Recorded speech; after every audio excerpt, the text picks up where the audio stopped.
Hi ನಮಸ್ತೆ ಎಲ್ಲರಿಗೂ welcome back to my YouTube channel. ಇವತ್ತಿನ ರೆಸಿಪಿ ಸ್ಟಾರ್ಟ್ ಮಾಡೋಕೆ ಮುಂಚೆ ನಮ್ಮ ವಿಡಿಯೋನ ಹೊಸದಾಗಿ ನೋಡ್ತಿದ್ರೆ ಸಬ್ಸ್ಕ್ರೈಬ್ ಮಾಡ್ಕೊಳ್ಳೋದು ಬರಿಬೇಡಿ. ಬನ್ನಿ ಸ್ಟಾರ್ಟ್ ಮಾಡೋಣ. ಇವತ್ತಿನ ರೆಸಿಪಿ ಪನ್ನೀರ್ ಮಸಾಲ ಗ್ರೇವಿ ಹೇಗೆ ಮಾಡೋದು ಅಂತ ನೋಡೋಣ.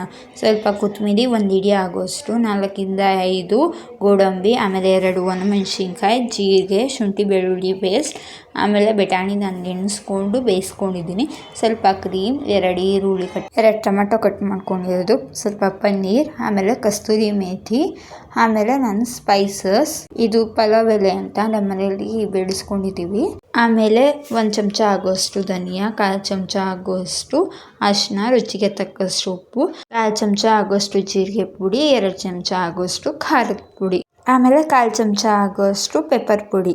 ಹೇಗೆ ಮಾಡೋದು ಅಂತ ನೋಡೋಣ ಬನ್ನಿ.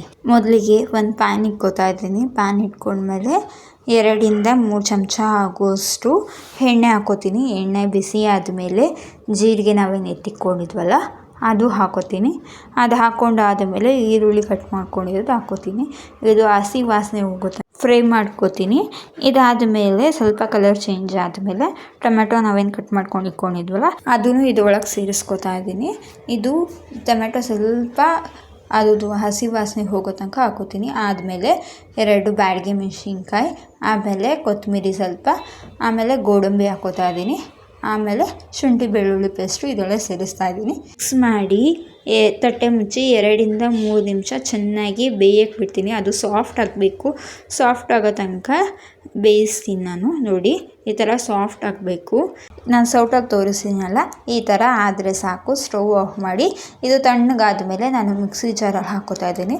ಇದು ಪೇಸ್ಟು ನೀರು ಹಾಕ್ದೇನೆ ರುಬ್ಕೋಬೇಕು. ನೋಡಿ ನಾನು ಎಲ್ಲ ಮಿಕ್ಸಿ ಜಾರಲ್ಲಿ ಟ್ರಾನ್ಸ್ಫರ್ ಮಾಡ್ಕೋತಾ ಇದ್ದೀನಿ. ಇದು ನೀರು ಹಾಕ್ದೇನೆ ಫೈನ್ ಪೇಸ್ಟ್ ಆಗಿರಬೇಕು. ಈ ಥರ ಆದರೆ ಸಾಕು. ಅದೇ ಪ್ಯಾನಲ್ಲಿ ನಾನು 2 ಚಮಚ ಆಗುವಷ್ಟು ನಾನು ತುಪ್ಪ ಹಾಕ್ಕೋತಾ ಇದ್ದೀನಿ. ತುಪ್ಪ ಹಾಕ್ಕೊಂಡ್ಮೇಲೆ 2 ಚಮಚ ಎಣ್ಣೆ ಹಾಕ್ಕೋತೀನಿ. ಎಣ್ಣೆ ಬಿಸಿ ಆದಮೇಲೆ ನಾವೇನು ಸ್ಪೈಸಸ್ ಎತ್ತಿಕೊಂಡಿದ್ವಲ್ಲ ಅದನ್ನು ಹಾಕ್ಕೋತಾ ಇದ್ದೀನಿ. ಬಿಸಿ ಆದಮೇಲೆ ಇದು ಪಲಾವ್ ಎಲೆ ಅಂತ ನಮ್ಮ ಮನೆಯಲ್ಲೇ ಬೆಳೆದಿದ್ದೀವಿ, ಅದನ್ನೂ ಹಾಕೋತಾ ಇದ್ದೀನಿ. ಹಾಕ್ಕೊಂಡು ಒಂದು ಸಲ ಮಿಕ್ಸ್ ಮಾಡ್ಕೋತೀನಿ.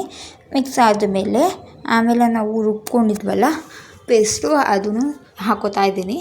ಹಾಕ್ಕೊಂಡು ಮಿಕ್ಸ್ ಮಾಡ್ಕೋತೀನಿ ನಾನು.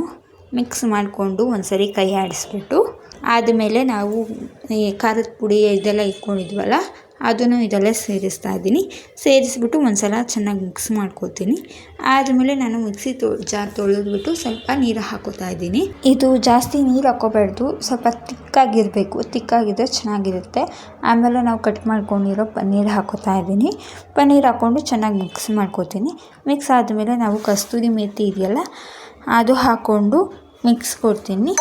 ಇದಾದಮೇಲೆ ಬಟಾಣಿ ನಾವೇನು ಬೇಯಿಸಿದ್ವಲ್ಲ ಅದು ಹಾಕೋತೀನಿ. ಹಾಕ್ಕೊಂಡು ಒಂದು ಸಲ ಮಿಕ್ಸ್ ಮಾಡಿ ತಟ್ಟೆ ಮುಚ್ಚಿಬಿಟ್ಟು ಒಂದು 5 ಇಂದ 6 ನಿಮಿಷ ಚೆನ್ನಾಗಿ ಬೇಯಿಸ್ತೀನಿ. ಇದು ಪನ್ನೀರೆಲ್ಲ ಬೇಯಬೇಕಲ್ಲ ಅದಕ್ಕೆ. ನೋಡಿ ನಮ್ಮ ಪನ್ನೀರ್ ಮಸಾಲ ಗ್ರೇವಿ ರೆಡಿಯಾಗಿದೆ. ಇದು ರೆಸ್ಟೋರೆಂಟ್ ಸ್ಟೈಲಾಗಿ ಮಾಡಿದ್ದೀನಿ. ನೋಡಿ ಒಂದು ಬೌಲಲ್ಲಿ ಟ್ರಾನ್ಸ್ಫರ್ ಮಾಡ್ಕೋತಾ ಇದ್ದೀನಿ. ಇದು ಚಪಾತಿ ಜೊತೆ ಇಲ್ಲ ಪೂರಿ ಜೊತೆ ಚೆನ್ನಾಗಿರುತ್ತೆ ಅಂತಲೇ ಹೇಳ್ಬೋದು. ನೀವು ಒಂದ್ಸಲ ಟ್ರೈ ಮಾಡಿ ನೋಡಿ. ನಮ್ಮ ಬಿಸಿ ಬಿಸಿ ಪನ್ನೀರ್ ಮಸಾಲ ಗ್ರೇವಿ ರೆಡಿ ಆಗಿದೆ. ಇದು ಚಪಾತಿ ಜೊತೆ ನಾನು ಸರ್ವ್ ಮಾಡಿದ್ದೀನಿ ಇವತ್ತು. ಇದು ಇಷ್ಟವಾದಲ್ಲಿ ಲೈಕ್, ಕಮೆಂಟ್ ಆ್ಯಂಡ್ ಸಬ್ಸ್ಕ್ರೈಬ್ ಮಾಡ್ಕೊಳ್ಳೋದು ಮರಿಬೇಡಿ. Thank you.